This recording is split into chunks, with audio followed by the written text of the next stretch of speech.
I think what's fascinating is, for the first time, it looks on the issue from the reverse. It's usually what can diaspora do for Israel that we talk about, and do they understand? So this is the first time where it's reversed, and what can diaspora expect, request, demand from Israel? So I think it's a very interesting approach to looking at Israel-diaspora relations.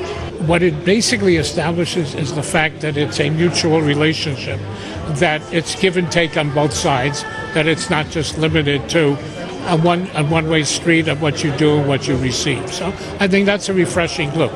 How far we're going to go, what we're going to wind up with, time will tell.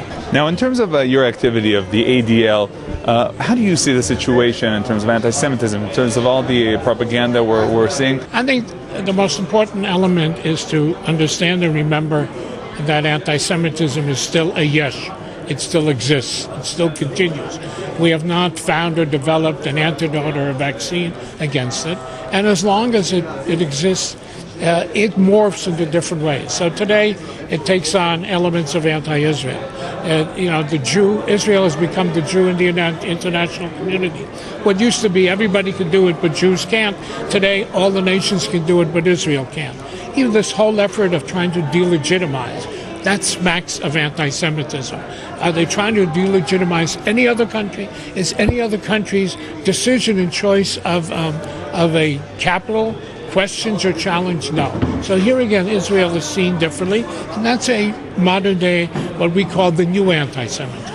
That brings us back to the first topic. Do you feel that Israel can do more in terms of fighting anti-Semitism around the world, even when it's just against the Jews and not against Israel? Oh, absolutely. It is the Jewish state. It's the state of the Jewish people. And I would say that in my panel, if there's anything that diaspora Jewry can expect, it's to expect Israel to stand up credibly, apolitically, on behalf of Jews who fear that they're threatened or challenged because of anti-Semitism. Sometimes people in Israel maybe use anti-Semitism to promote Aliyah. There's always that balance between promoting people to come to Israel and helping to strengthen the community. One has to be credible. One has to make sure that it's not politicized, that facts are checked, that you monitor what happens, you consult the Jewish communities who are being affected. Yeah, it's very important that it not be politicized. Politicize the bringing Aliyah? Well, I think Aliyah should come from positive purposes, from an understanding of that is part of what it means to be a full Jew, and not because you're running away. In terms of running away, Israel is an insurance place that if God forbid you have to run, you have a place to run. But to me, Zionism is a concept that by choice, by desire, by building your Jewish life, not because they don't like us somewhere else.